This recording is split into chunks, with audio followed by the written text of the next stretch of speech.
Hello നമസ്കാരം. ഭൂട്ടാൻ്റെ തലസ്ഥാന നഗരിയായിട്ടുള്ള തിംഫുവിൽ നിന്നുള്ള കാഴ്ചകളാണ് കേട്ടോ ഇതൊക്കെ. അപ്പോൾ ഇന്ന് തിംഫുവിലെ കുറച്ച് അധികം കാഴ്ചകളുണ്ട്. കൂടാതെ തന്നെ തിംഫുവിൽ നിന്ന് പാരോയിലോട്ട് പോകുന്ന റോഡ് ട്രിപ്പ്, അത് ഭയങ്കര രസമുള്ളൊരു കാഴ്ചയാണ് കേട്ടോ. നമുക്ക് പാരോ എയർപോർട്ടൊക്കെ അടുത്തുനിന്ന് കാണാൻ പറ്റും. പിന്നെന്താണ്, നമ്മൾ പാരോയിലുള്ള ഒരു ഈവനിങ്, അത് അതിനേക്കാളും ഗംഭീരമായിട്ടുള്ള കാഴ്ചയാണ് കേട്ടോ. തിംഫു നഗരത്തിൽ കുറച്ച് കാഴ്ചകൾ കൂടെ നമുക്ക് കാണാനുണ്ട്. അപ്പോൾ അതിനുശേഷം നമ്മൾ പാരോയിലോട്ട് പോകും. തിംഫു സിറ്റിയിൽ നിന്നും പാരോയിലേക്ക് ഏകദേശം ഒരു 2 hours ജേണി കാണും കേട്ടോ. അപ്പോൾ അതിനിടയിൽ നമുക്ക് തിംഫുവിലുള്ള ഒരു പ്രധാനപ്പെട്ട ഒരു മാർക്കറ്റിലാണ് നമ്മളിപ്പോഴുള്ളത്. ഇവിടെ വെജിറ്റബിൾസ്, ഫ്രൂട്ട്സ് ഒക്കെ തന്നെ നമുക്ക് കിട്ടും കേട്ടോ. അതുപോലെ തന്നെ മീറ്റ് ആണെങ്കിലും ഫിഷ് ആണെങ്കിലും ഒക്കെ ഈ മാർക്കറ്റിലുണ്ട്. ഈ മാർക്കറ്റിൻ്റെ പ്രത്യേകത ഈ കാണുന്നതൊക്കെ തന്നെയാണ് കേട്ടോ. ഇതുപോലൊരു മാർക്കറ്റ് ശരിക്കും ആ മാർക്കറ്റിൽ കയറിയപ്പോഴാണ് മാർക്കറ്റാണോ എന്ന് തോന്നിപ്പോവും. അതിഗംഭീരമായിട്ട് ഓർഗനൈസ് ചെയ്തിരിക്കുന്ന ഒരു മാർക്കറ്റാണ് കേട്ടോ. എല്ലാം ഒരു പൊടിയോ കാര്യങ്ങളോ ഒന്നുമില്ല, വളരെ നീറ്റായിട്ട് അത് മെയിൻറ്റെയിൻ ചെയ്ത് വെച്ചിരിക്കുകയാണ്. ഇത് കണ്ടോ, ഈ വെജിറ്റബിളൊക്കെ ഞാൻ ആദ്യമായിട്ട് കാണുവാണ്. ഇത് ആക്ച്വലി നമ്മുടെ പാവക്ക അതുപോലുള്ള ടേസ്റ്റാണ്, നല്ല കയ്പ്പ് രുചിയാണ്. ഇതവർ ബട്ടറും അവരുടെ ചീസൊക്കെ ചേർത്ത് നമ്മുടെ ആ ഒരു ടിപ്പിക്കൽ ഇമാദാക്ഷി റെസിപ്പി പോലെ ഒക്കെ ഉണ്ടാക്കും എന്നാണ് അവർ പറയുന്നത്. നമ്മുടെ പയറൊക്കെ കണ്ടില്ലേ, എല്ലാ വെജിറ്റബിൾസും ഉണ്ട് കേട്ടോ. ഇതുപോലത്തെ മുളക്, ശരിക്കും എല്ലാ വെജിറ്റബിൾസും അവിടെ നല്ല ഫ്രഷ് ആയിട്ടുള്ളതാണ് കേട്ടോ. അതുപോലെ ഇതൊരു ബനാന സ്റ്റെം ആണെന്ന് എനിക്ക് തോന്നുന്നു. സ്റ്റെം മീൻസ് നമ്മൾ ആ കാമ്പ് എന്ന് പറയുന്നില്ല, അതാണെന്ന് എനിക്ക് തോന്നുന്നു കേട്ടോ. അതുപോലെ തന്നെ മഷ്റൂംസിൻ്റെയൊക്കെ വെറൈറ്റീസ്, എന്താ പറയുക, എല്ലാ കാര്യങ്ങളുണ്ട്. അതുപോലെ ചില്ലീസിൻ്റെയൊക്കെ വെറൈറ്റീസ് ഓഫ് ചില്ലീസ് നമുക്ക് അവിടെ കാണാൻ പറ്റും കേട്ടോ. ഈ ഒരു മാർക്കറ്റിൻ്റെ ഒരു പ്രധാനപ്പെട്ട സവിശേഷത എന്ന് പറയുന്നത് എല്ലാം ഓർഗാനിക് ഫാമിങ്ങിലൂടെ വിളയിച്ചെടുത്ത കാര്യങ്ങളാണ് കേട്ടോ ഇതൊക്കെ. അതുപോലെ അവിടുത്തെ ലോക്കലായിട്ടുള്ള എല്ലാ ഫാമേഴ്സും അവരുടെ പ്രോഡക്റ്റ് ഇവിടെ വന്നിട്ടാണ് സെയിൽ ചെയ്യുന്നത് കേട്ടോ. അപ്പോൾ അതുകൊണ്ട് തന്നെ വളരെ എന്താ പറയുക, നമുക്ക് വളരെ സമാധാനത്തോടെ കഴിക്കാൻ പറ്റുന്ന വെജിറ്റബിൾസാണ്. വെജിറ്റബിൾസിൻ്റെയൊക്കെ പ്രൈസൊക്കെ പറയുകയാണെങ്കിൽ ചിലതിനൊക്കെ നല്ല വില കുറവൊക്കെ കണ്ടു. പക്ഷേ ചിലതൊക്കെ കുറച്ച് സ്പെഷ്യലി ഫ്രൂട്ട്സൊക്കെ ആണെങ്കിലും എല്ലാ സീസണല്ലല്ലോ. അപ്പോൾ അതുകൊണ്ട് തന്നെ ഇമ്പോർട്ട് ചെയ്തിരിക്കുന്ന ഫ്രൂട്ട്സിനൊക്കെ കുറച്ചധികം വില ഉള്ളതായിട്ട് തോന്നി. ബാക്കിയുള്ള കാര്യങ്ങളൊക്കെ കുറച്ചുകൂടെ നല്ല ചീപ്പ് ആൻഡ് അതുപോലെ തന്നെ നല്ല ഫ്രഷായിട്ടാണ് എനിക്ക് തോന്നിയത് കേട്ടോ. ഇത് കണ്ടോ, ഡ്രൈ ഫിഷിൻ്റെ ഒരു ഏരിയയാണ്. ഇവിടെ അടുത്ത് എത്തിയപ്പോഴാണ് ഇവിടെ ഫിഷ് ഉണ്ടെന്ന് നമുക്ക് മനസ്സിലാവുന്നത്. ആ കുറച്ചൊരു ഇതിൽ അതിൻ്റെ ഒരു സ്മെല്ല് വരുമ്പോഴേ കേട്ടോ. അല്ലാതെ അവിടെ അതിൻ്റെ ആ ഒരു അഴുക്കോ കാര്യങ്ങളോ ഒന്നും തന്നെയില്ല. ഇടയ്ക്കിടെ അവർ ക്ലീൻ ചെയ്യുന്നു. വളരെ നീറ്റായിട്ട് തന്നെയാണ് മെയിൻറ്റെയിൻ ചെയ്തിരിക്കുന്നത് കേട്ടോ. അപ്പോൾ അവിടുത്തെ കാഴ്ചകളാണ് നമ്മൾ ഇപ്പോൾ കാണുന്നത്. നമ്മൾ ഇടയ്ക്ക് വെച്ച് ഫ്രൂട്ട്സ് വാങ്ങിക്കുകയും അതുപോലെ തന്നെ എല്ലാ ഫ്രൂട്ട്സിൻ്റെയും ഡ്രൈ ഫ്രൂട്ട്സ് നമുക്ക് അവിടെ അവൈലബിൾ ആയിരുന്നു കേട്ടോ. ആപ്പിൾ ആണെങ്കിലും പെയർ ആണെങ്കിലും ഇനി എല്ലാ ഫ്രൂട്ട്സും ഉണ്ട് കേട്ടോ അവിടെ. അപ്പോൾ ഞങ്ങൾ ഇടയ്ക്കൊക്കെ അവിടെ നിന്ന് വാങ്ങിച്ച് കഴിക്കുകയൊക്കെ ചെയ്തു. അപ്പോൾ അതിനിടയിൽ ഞങ്ങൾ ഇങ്ങനെ ഒരു ചെറിയൊരു നഴ്സറി പോലെയുള്ള സ്ഥലത്ത് വന്നപ്പോൾ ഇവരെ പരിചയപ്പെട്ടു കേട്ടോ. ഒരു ഭൂട്ടാനീസ് ആണ്. അപ്പോൾ അവർ പറയായിരുന്നു ഞങ്ങൾ ഇന്ത്യയിൽ നിന്നാണെന്ന് പറഞ്ഞപ്പോഴേ വളരെ സേഫായിട്ട് എനിക്ക് തോന്നിയൊരു സ്ഥലമാണ് ഇന്ത്യ. മെയിൻലി കർണാടക. അവർ ബാംഗ്ലൂരിൽ ഒരുപാട് തവണ വന്നിട്ടുണ്ട്. അപ്പോൾ അതുകൊണ്ട് തന്നെ അവർ പറയുമായിരുന്നു. ഞങ്ങൾ ഇങ്ങനെ ബാംഗ്ലൂരിൽ നിന്നാണെന്ന് പറഞ്ഞപ്പോൾ അവർ കുറച്ച് സംസാരിച്ചു. കേട്ടപ്പോൾ നമുക്കും സന്തോഷം, നമ്മളെ കണ്ടപ്പോൾ അവർക്കും സന്തോഷം. അപ്പോൾ അങ്ങനെ അതൊക്കെ കഴിഞ്ഞ് നമ്മൾ അതിൻ്റെ 2nd ഫ്ലോറിൽ വന്നിരിക്കുകയാണ്. അപ്പോൾ ഇവിടെയാണ് എല്ലാ ഡയറി പ്രോഡക്ട്സും കാര്യങ്ങളൊക്കെ. ഇത് കണ്ടോ, ഡ്രൈ ചീസാണ് ആ ഒരു ബ്രൗണിഷ് കളറുള്ളത്. പിന്നെ ഇതൊക്കെ എല്ലാം ഡയറി പ്രോഡക്ട്സിൻ്റെ ഒരു സെക്ഷനാണ്. ഇത് പിന്നെ നമ്മളവിടെ പോയപ്പോൾ തൊട്ടേ കാണാൻ തുടങ്ങിയ ഒരു കാര്യമാണ് നമ്മുടെ ആ ഒരു ഡ്രൈ ചീസ്. കണ്ടില്ലേ ഈ ഒരു ചീസ് കേട്ടോ. ഈ ഒരു ചീസ്, ഇത് യാക്കിൻ്റെ ചീസുണ്ട്, അതുപോലെ തന്നെ കൗ ചീസുണ്ട്. ഇത് യാക്ക് ചീസാണ്. ഇത് അവിടെയുള്ള എല്ലാവരും ഇങ്ങനെ ച്യൂ ചെയ്ത് ചെയ്യുന്നത് കണ്ടിട്ടുണ്ട്. എന്തായാലും എനിക്ക് അതിലൊരു താല്പര്യം തോന്നിയില്ല. അപ്പോൾ ഞാനത് എടുത്ത് ടേസ്റ്റ് ചെയ്യാനൊന്നും തോന്നില്ല. ഇത് കണ്ടോ, ഈ ഒരു സെക്ഷനിൽ വന്നപ്പോഴേക്കും എന്തോരം മീറ്റിൻ്റെ, ഇത് ഫ്രഷ് അല്ല കേട്ടോ, ഇതൊക്കെ ഡ്രൈ ചെയ്ത് വെച്ചിരിക്കുന്നതാണ്. എന്താ ഇതിനെ കൊണ്ടൊക്കെ ചെയ്യുന്നതെന്ന് എനിക്കറിയില്ല കേട്ടോ. എന്തൊക്കെയോ കാര്യങ്ങൾ, എല്ലാ മീറ്റും ഉണ്ട് കേട്ടോ. ശരിക്കും ബീഫാണെങ്കിലും എല്ലാം ശരിക്കും ഉണ്ട് കേട്ടോ. പക്ഷെ നമുക്ക് അതിൻ്റെ ആ ഒരു സ്മെല്ലൊന്നുമില്ല, ബിക്കോസ് എല്ലാം ഡ്രൈ ആയിട്ട് പ്രിസേർവ് ചെയ്ത് വെച്ചിരിക്കുന്നതാണ്. അപ്പോൾ അതുകൊണ്ട് തന്നെ ആൾക്കാരൊക്കെ അതിനെ അവർക്കറിയാവുമായിരിക്കും എന്തൊക്കെയാണ് ഇതിനെ കൊണ്ട് ചെയ്യുന്നതെന്ന്. ഇനി എന്തൊക്കെ എനിക്കൊരു വ്യത്യസ്തമായിട്ടുള്ള കാഴ്ചകളായിരുന്നു കേട്ടോ. ഇത് കണ്ടോ, ഇത് കാണുമ്പോൾ ശരിക്കും സോസേജാണ് കേട്ടോ ഇത്. അപ്പോൾ ഇങ്ങനത്തെയൊക്കെ കാര്യങ്ങളൊക്കെ ഉണ്ട് അവിടെ. എന്താ അല്ലേ ഓരോരുത്തരുടെ ഭക്ഷണ രീതികളും കാര്യങ്ങളും നോക്കി. എല്ലാ മീറ്റിൻ്റെയും പേരും കാര്യങ്ങളൊക്കെ അവിടെ എഴുതി വെച്ചിട്ടുണ്ട് കേട്ടോ. ബീഫും പോർക്ക് അങ്ങനത്തെ എല്ലാം അവിടെ ഉണ്ടായിരുന്നു. അതിൻ്റെ വിലയും കാര്യങ്ങളൊക്കെ ഉണ്ട് അവിടെ എഴുതി വെച്ചിട്ടുണ്ട്. കണ്ടില്ലേ, ഇതൊക്കെ ഇങ്ങനെ എനിക്കൊന്ന് ഡ്രൈ ആയിട്ടുള്ള മറ്റേ ഇത് മരത്തിൻ്റെ ഒക്കെ ഇതുപോലെ തോന്നുന്നു, പക്ഷേ ആക്ച്വലി നോട്ട്, ഇറ്റ്സ് മീറ്റാണ് അതൊക്കെ.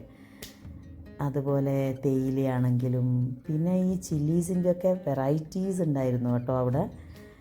അപ്പം ഇത് ആക്ച്വലി ഒരു ഉച്ച സമയമാണ്. അപ്പോൾ അതുകൊണ്ട് തന്നെ അവരുടെ ഒരു ലഞ്ച് ബ്രേക്ക് പോലത്തെ ടൈമാണ്. എല്ലാ ഫാമേഴ്സും തന്നെയാണ്, അപ്പോൾ അവിടെ ഇരുന്ന് കഴിക്കുന്നു. പിന്നെ ഈ കടലയൊക്കെ ഞങ്ങൾ അവിടെ നിന്ന് കഴിക്കുകയൊക്കെ ചെയ്തു കുറച്ച്. അതുപോലെ ഇവിടുത്തെ സീഡ്സ് ഒക്കെ അവൈലബിൾ ആണ്. ഞങ്ങൾ 1-2 സീഡ്സൊക്കെ അവിടെ നിന്ന് വാങ്ങിച്ചിട്ടുണ്ടായിരുന്നു. എന്താണ് അത് അലൗ ചെയ്യുമെന്നൊന്നും അറിയില്ലല്ലോ, അപ്പോൾ അങ്ങനെ ഒന്ന് ട്രൈ ചെയ്യാൻ വേണ്ടി അങ്ങനെ വാങ്ങിച്ചു, അത്രയേ ഉള്ളൂ. അതുപോലെ തന്നെ ഈ വെളുത്തുള്ളിയൊക്കെ ഭയങ്കര വില കുറവാണ് കേട്ടോ അവിടെ. ഞങ്ങൾക്ക് വാങ്ങിക്കണം എന്നൊക്കെ തോന്നിയായിരുന്നു, പക്ഷെ ഞങ്ങൾക്കങ്ങനെ ഇതൊന്നും ട്രാൻസ്പോർട്ട് ചെയ്ത് കൊണ്ടുവരാൻ പറ്റുമോ എന്നൊന്നും അറിയില്ലല്ലോ. എങ്ങനെ എല്ലാ തരത്തിലുള്ള മസാലകളാണെങ്കിലും ഫ്രഷ് വെജിറ്റബിൾസും ഡ്രൈ ആയിട്ടുള്ള ഒക്കെ അവിടെയുണ്ട്. ഇത് വൈൽഡ് പെപ്പർ എന്നാണ് ഇതിന് പറയുന്നത് കേട്ടോ. അപ്പോൾ നമ്മുടെ പെപ്പറിൽ നിന്നും കുറച്ച് വ്യത്യസ്തമാണെന്ന് എനിക്ക് തോന്നിയത്. അങ്ങനെ അവിടെ എന്തൊക്കെയാണ് ഇല്ലാത്തതെന്ന് പറഞ്ഞാൽ ഞങ്ങൾ എന്തായാലും അവിടെ ഏകദേശം കാര്യങ്ങളൊക്കെ അവിടെ നിന്ന് കണ്ടിട്ടുണ്ട്. അതിനുശേഷം നമ്മൾ ഈ ഒരു സെക്ഷനിലോട്ട് വന്നു. എല്ലാം പൾസസ് അതുപോലത്തെ കാര്യങ്ങളൊക്കെ അവിടെ സെയിലിനുണ്ടായിരുന്നു. യൂഷ്വലി ഈ ഒരു മാർക്കറ്റിൽ ചില ദിവസങ്ങളിൽ ഈ കൂടുതൽ ഫാമേഴ്സ് ഇവിടെ വന്ന് സെയിൽ ചെയ്യുന്നുണ്ടാവും. അപ്പോൾ അന്ന് ഭയങ്കര റഷായിരിക്കും എന്നൊക്കെയാണ് പറയുന്നത്. അപ്പോൾ ഇന്നെന്തായാലും അധികം റഷൊന്നും ഇല്ല അവിടെ. അതുപോലെ തന്നെ ഞങ്ങൾ അവിടുത്തെ കാഴ്ചകളൊക്കെ കണ്ടു. പിന്നെ അതിൻ്റെ വെളിയിലായിട്ട് കുറച്ച് വേറെയും ഷോപ്പിംഗ് ഏരിയ ഒക്കെ ഉണ്ടായിരുന്നു. ഇതാണ് നേരത്തെ പറഞ്ഞില്ലേ ഫ്ലാഗ് ലോവറിങ് സെറിമണി നടക്കുന്ന സ്ഥലമാണ് കേട്ടോ. അപ്പം അത് കഴിഞ്ഞു. നമ്മൾ ആ തിംഫുവിൽ നിന്ന് ഇനി ഞങ്ങൾ പോകുന്നത് ഞങ്ങളെ ഭക്ഷണമൊക്കെ കഴിക്കണം. ലഞ്ച് ബ്രേക്ക് ആയിരുന്നു. അപ്പോൾ ലഞ്ചിൻ്റെ ടൈം ആയത് കാരണം നമുക്ക് ഒരു ഇന്ത്യൻ റെസ്റ്റോറൻറ്റ് തന്നെയാണ് ഞങ്ങൾ പോയിട്ടുണ്ടായിരുന്നത് കേട്ടോ. ലെമൺ ട്രീ ഹോട്ടൽ എന്ന് പറഞ്ഞിട്ട്. അപ്പോൾ അവിടെയാണ് ഇന്നത്തെ ലഞ്ച്. എനിവേ, അപ്പോൾ അവിടുത്തെ കാഴ്ചകൾ കൂടെ ഞാൻ ഇതിൽ ഉൾപ്പെടുത്തുകയാണ്. ലഞ്ചൊക്കെ വളരെ നല്ല ലഞ്ചായിരുന്നു. ലെമൺ ട്രീ അറിയാലോ. അപ്പോൾ അതുകൊണ്ട് തന്നെ ഞങ്ങൾക്ക് എല്ലാവർക്കും ഇഷ്ടപ്പെട്ടു. അവിടുത്തെ ഈ റൈസും കാര്യങ്ങളും എല്ലാം നമ്മുടെ ഇന്ത്യൻ സ്റ്റൈലിലുള്ള ഫുഡും കാര്യങ്ങളൊക്കെ ആയിരുന്നു. പിന്നെ എമദാക്ഷി എന്ന് പറയുന്ന സംഭവങ്ങൾ പിന്നെ അവിടെ ഇല്ലാത്ത പരിപാടിയില്ലല്ലോ.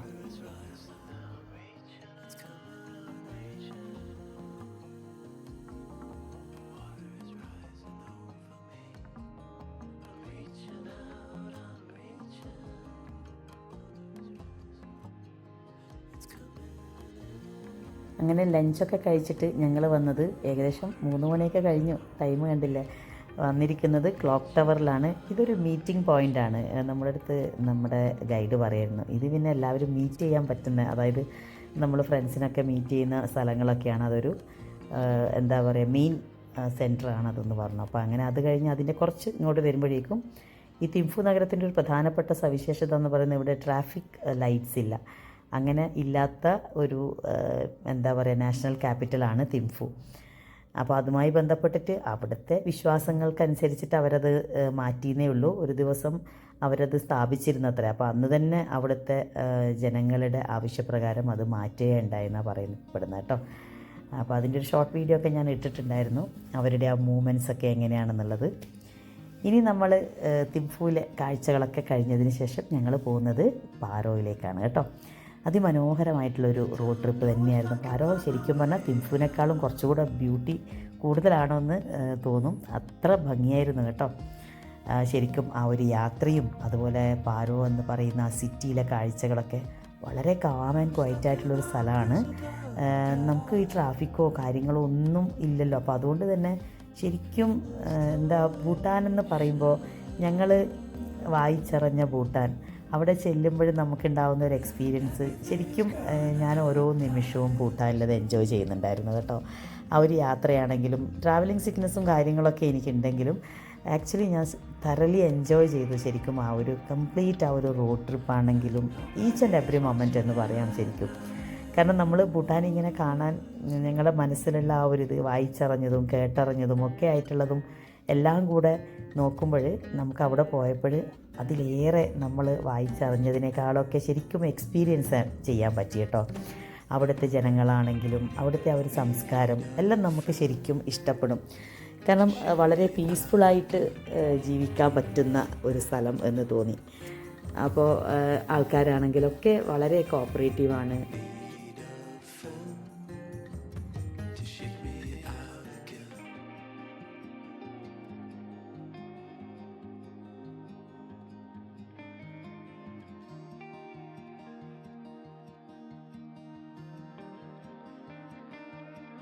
Don't know if I can find my way out.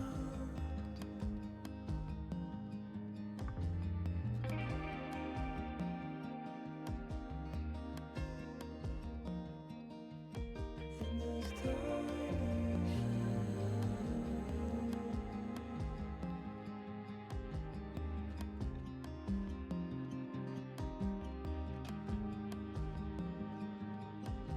and everything is growing up.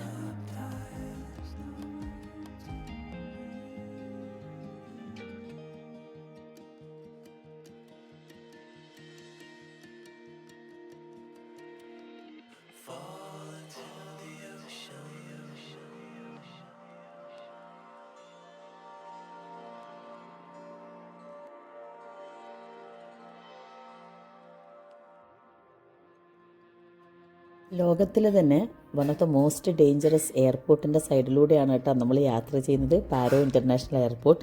ഇവിടെ ഫ്ലൈറ്റ് ലാൻഡ് ചെയ്യുന്ന ഒരു വീഡിയോ ഒക്കെ ഉണ്ട് കേട്ടോ, അത് ഞാൻ നെക്സ്റ്റ് വീഡിയോയിൽ ഉൾപ്പെടുത്താം കേട്ടോ.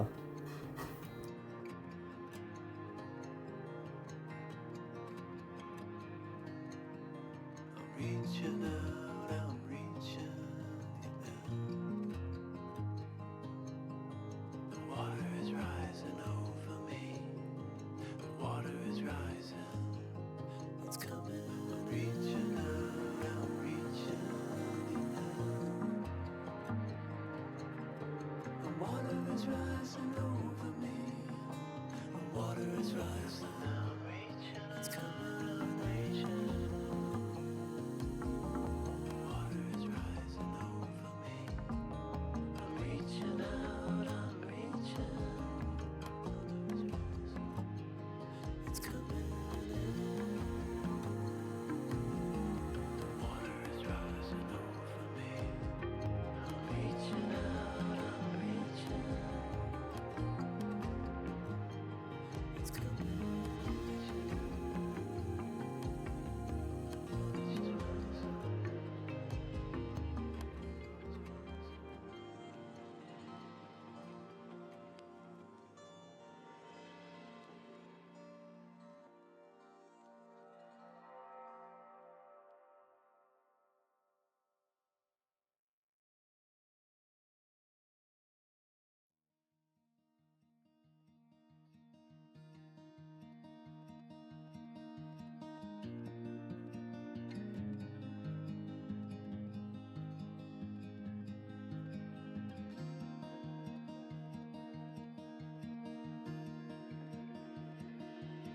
I don't know if I can find my way out.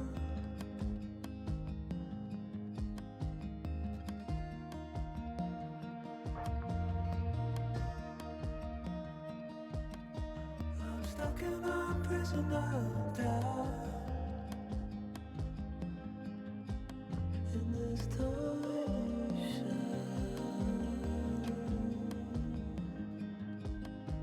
and everything is growing up tight. There's no room to breathe,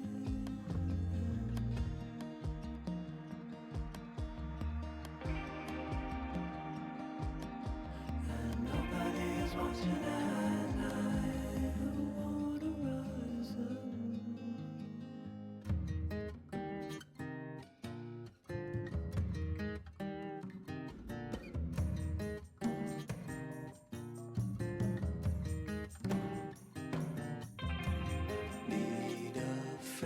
Thimphu to Paro road ട്രിപ്പാണ് നമ്മൾ ഇപ്പോൾ കണ്ടുകൊണ്ടിരിക്കുന്നത് കേട്ടോ. അതിമനോഹരമാണ് കേട്ടോ, പറഞ്ഞറിയിക്കാൻ പറ്റില്ല. നമ്മൾ സ്പെഷ്യലി ട്രാവൽ ചെയ്യുന്നത് ആ ഒരു ഈവനിങ് ടൈം കൂടെ ആയതുകൊണ്ട് തന്നെ ശരിക്കും എല്ലാവരും എൻജോയ് ചെയ്യുന്നുണ്ടായിരുന്നു കേട്ടോ. അപ്പോൾ അങ്ങനെ പാറോയിൽ എത്തുമ്പോഴേക്കും നമുക്ക് ഇങ്ങനൊരു ഷോപ്പിൽ ഞങ്ങൾ വന്നു. ഇത് വേറൊന്നുമല്ല കേട്ടോ, ഇവിടെ ഞങ്ങൾക്ക് ഭൂട്ടാനീസ് ഡ്രസ്സ് ഇട്ടിട്ടുള്ള വീഡിയോസും അതൊക്കെ ഫോട്ടോസൊക്കെ എടുക്കണമെന്ന് ആഗ്രഹം ഉണ്ടായിരുന്നു. അപ്പോൾ അങ്ങനെ ഗൈഡിനോട് പറഞ്ഞപ്പോൾ ഇവിടെയാണ് ഞങ്ങൾ കൊണ്ടുവന്നത്. ഇവിടെ ഇങ്ങനെ കുറേ ചെറിയൊരു ഷോപ്പിംഗ് ഏരിയ ഒക്കെ ഉണ്ട്. അപ്പോൾ നമ്മൾ അതൊക്കെ ഒന്ന് ജസ്റ്റ് ഒന്ന് എക്സ്പ്ലോർ ചെയ്തു. പക്ഷേ നമ്മുടെ മെയിൻ എയിം എന്ന് പറയുന്നത് ആ ഒരു ഡ്രസ്സൊക്കെ ഇട്ടിട്ട് വീഡിയോ എടുക്കുക, ഷോർട്സൊക്കെ എടുക്കുക എന്നുള്ളതായിരുന്നു. അപ്പോൾ അങ്ങനെ ഞങ്ങൾ അതൊക്കെ എടുത്തു. ഞാനത് വീഡിയോയിൽ ഉൾപ്പെടുത്തിയിട്ടില്ല കേട്ടോ. ഞാൻ ഓൾറെഡി അത് വീഡിയോ അപ്ലോഡ് ചെയ്തിട്ടുണ്ട് കേട്ടോ. ഞാൻ ഷോർട്ട് വീഡിയോ ഒക്കെ ആയിട്ട് ചെയ്തിട്ടുണ്ട്. എന്തായാലും നല്ല രസമായിരുന്നു കേട്ടോ. അതിൽ നിന്ന് ഇൻസ്പയർഡ് ആയിട്ട് ഞാനൊരു ഡ്രസ്സ് വാങ്ങിക്കുകയും ചെയ്തിട്ടുണ്ടായിരുന്നു. ഭയങ്കര കംഫർട്ടബിളായിട്ട് തോന്നിയൊരു ഡ്രസ്സാണത്. പക്ഷെ കാണുമ്പോൾ എനിക്ക് ശരിക്കും പറഞ്ഞാൽ ആ ഒരു 7 ദിവസം ഭൂട്ടാനിൽ നിന്നിട്ട് ആ ഒരു ഡ്രസ്സിനോട് തന്നെ ശരിക്കും ഒരു നല്ല റെസ്പെക്റ്റ് തോന്നി. നല്ല രസമാണ് ആ ഡ്രസ്സ്. കാരണം അതൊരു ഒഫീഷ്യൽ ഡ്രസ്സ് കൂടെയാണ് അവരുടെ. ഈ ഒരു മ്യൂസിക് ഇൻസ്ട്രുമെൻ്റ് പോലത്തെ ഒരു കാര്യം നമ്മൾ പണ്ടൊക്കെ വെള്ളത്തിലൊക്കെ ഇങ്ങനെ വെച്ചിട്ട് ചെയ്തില്ലേ, അപ്പോൾ അതുപോലത്തെ ഒരു കാര്യമാണ്. It was nice. അപ്പോൾ അങ്ങനെ ആ വീഡിയോ ഇതൊക്കെ എടുത്തു കഴിഞ്ഞതിന് ശേഷം നമ്മൾ പാറോ ടൗണിലോട്ട് വന്നു. എന്ത് രസമായിരുന്നു എന്നറിയോ ആ ടൗണിൽ ആ ഒരു ഈവനിങ് കാഴ്ച. ശരിക്കും നമ്മൾ കുറേ സമയം ഈവനിങ് വരെ ഉണ്ടായിരുന്നു, നൈറ്റ് വരെ അവിടെ തന്നെ ഉണ്ടായിരുന്നു കേട്ടോ. അപ്പോൾ അവിടെ നിന്നൊരു കോഫിയൊക്കെ കഴിച്ചു. അങ്ങനെ നമ്മുടെ റൂമിലേക്ക് എത്തിയിരിക്കുകയാണ്. നല്ല സുന്ദരിമാരായിട്ടുള്ള സ്റ്റാഫ്സാണ് കേട്ടോ അവിടെയൊക്കെ ഉള്ളത്. ഭൂട്ടാനീസൊക്കെ ഭയങ്കര സുന്ദരിമാരാണ്. അപ്പോൾ ആ റൂമിലേക്ക് വന്നു. ഈ റൂമിൻ്റെ ഇതൊരു റിസോർട്ട് ആണ് കേട്ടോ ശരിക്കും.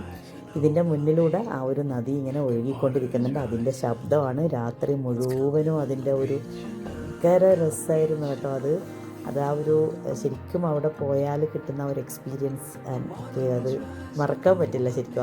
അവിടുത്തെ ആ റൂമും കാര്യങ്ങളും അതിൻ്റെ ആംബിയൻസൊക്കെ അതിമനോഹരമായിരുന്നു കേട്ടോ.